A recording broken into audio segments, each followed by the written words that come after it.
What's up guys, Carmine here with my review for episode 4 of House of the Dragon, and just like I said in my non-spoiler review, I thought this was a great episode. However, unlike in my non-spoiler review, after watching the episodes a few more times, I would say that this is actually tied with episode 3 as my favorite so far, which is a good sign. Though I have to say, after watching the preview for episode 5, it equally looks as insane and good. This is a good feeling. Not deciding which episode you like best, being excited for the next one, and seeing all the debates online about the show again, it just means that Game of Thrones is back and I'm all here for it. I do have to say though, to the reviewers saying that this would be a controversial episode, I personally disagree on that because, and I repeat, we haven't even gotten to the really crazy stuff yet, so save your controversials for that one. Also, the same people who felt uncomfortable over the incest stuff, where were you guys for the last few seasons of Thrones? Targaryens do this kind of thing all the time, so prepare for more of it. That being said, there's a lot to unpack here, so let's get to it. Now, the first 10 minutes are probably my favorite parts of the episode. Not only do we get Storm's End and the appearance of several other noble houses, but we also get the Bracken-Blackwood feud, which is legendary in the lore. Showrunner Ryan Condal didn't have to show these two houses here, nor do we even need to go to Storm's End, but he did, and I'm grateful for it anyway.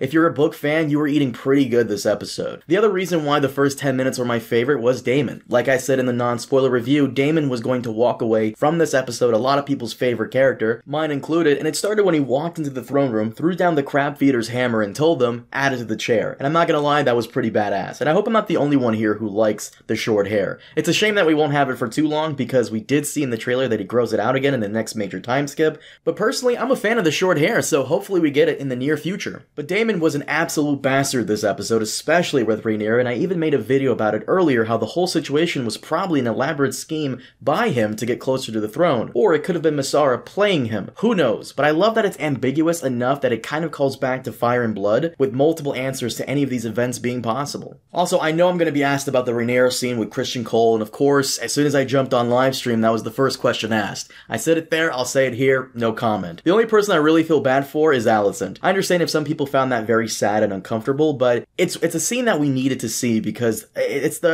because it really is a harsh reality to being queen that we've only really heard about in the books but haven't seen yet on screen. And I'm glad they showed it here. And of course, you guys are probably sick of me saying it, but it has to be said every time. Paddy Considine and Millie Alcock, who play Viserys and Rhaenyra, continue to do a great job. But I have to ask, what the hell is happening to him? Some of you already know I'm not a huge conspiracy theorist, but Preston's idea that the Maesters are working for the Hightowers and purposely making Viserys' health worsen over time could be a possibility. Like, I understand the cut on his finger on the throne and all, but he hasn't sat on there in a very long time, yet he's still getting worse. Also, once again, how the hell is nobody putting a blanket over that thing if it's so damn sharp? Because he's not the only person who's been injured by it, and he won't be the last. All that being said, I really did enjoy the episode. Showrunner Ryan Condal knocked it out of the park once again, and the actors have done such a good job that I'm a little sad we can't stay with them. After episode 5, we'll most likely be getting another major time skip where Emma Darcy will play the adult Rhaenyra, and of course, I'm gonna give her a fair shot as well, but I'd be lying if I said I wouldn't miss the actress we have now. And in case you were wondering if there were things I didn't like about the episode, well, yeah, but they were so minor that it doesn't really affect my overall enjoyment. IGN, I saw, gave this episode a low score, saying that it lacked action, and honestly,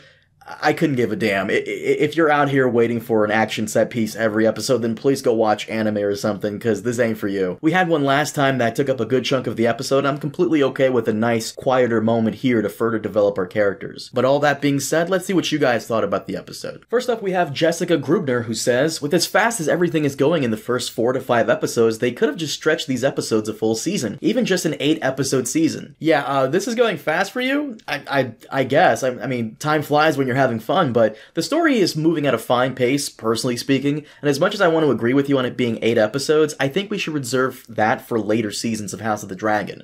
My number one fear is them stretching it out too much to the point where a lot of the scenes become filler. Kill a Joke says, hey Carmine, how many seasons do you think HBO will milk this series for, considering the knowing of how this will end? Knowing them, they'll probably try to milk it as much as possible, maybe 6 seasons, God forbid, and I hope that Ryan Condal puts his foot down and tells them he can't go beyond seasons 3 or 4. If you recall, this is exactly what happened with Dave and Dan. They wanted 7 seasons, but HBO wanted more, and they kind of met in the middle and had 8 seasons, and then they had to change things around, and so much of the last few seasons felt disjointed because of this. I would argue 3 seasons is perfect, but who knows where they are with the other spin-offs.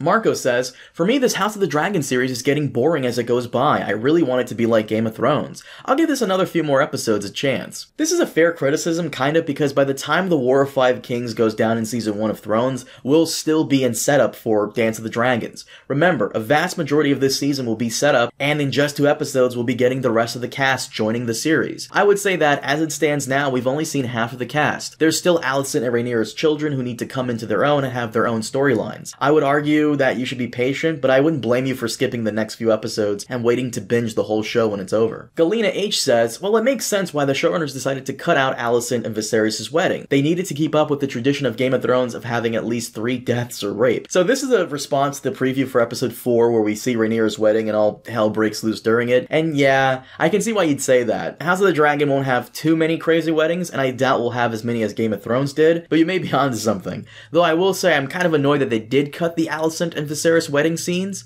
Game of Thrones and House of the Dragons are one of those few shows where I'd say there should be no deleted scenes at all, but that's just me. And here we have the Emma52 who says, do you know if Blood and Cheese is going to happen this season? Now, for those of you who haven't read the books, I promise I won't spoil this so you're fine. But I don't think we'll have Blood and Cheese this season, which feels weird. Game of Thrones had this formula of the 9th episode being the dreaded episode where things go down that change the story. You had Ned's death, Red Wedding, Shireen's burning, etc.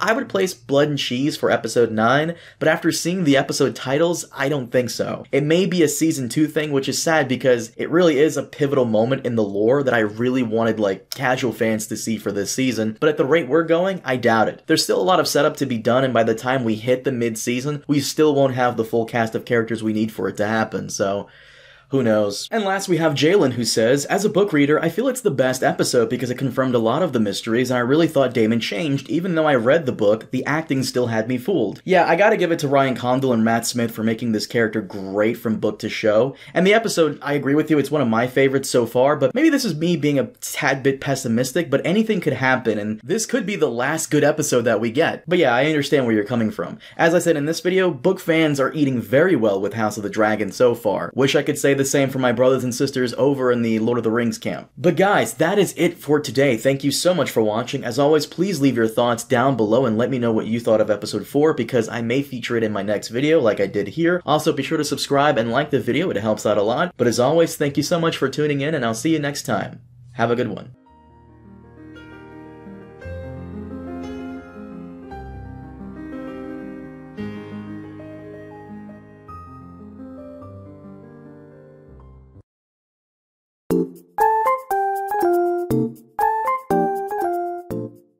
Have you ever thought about having kids?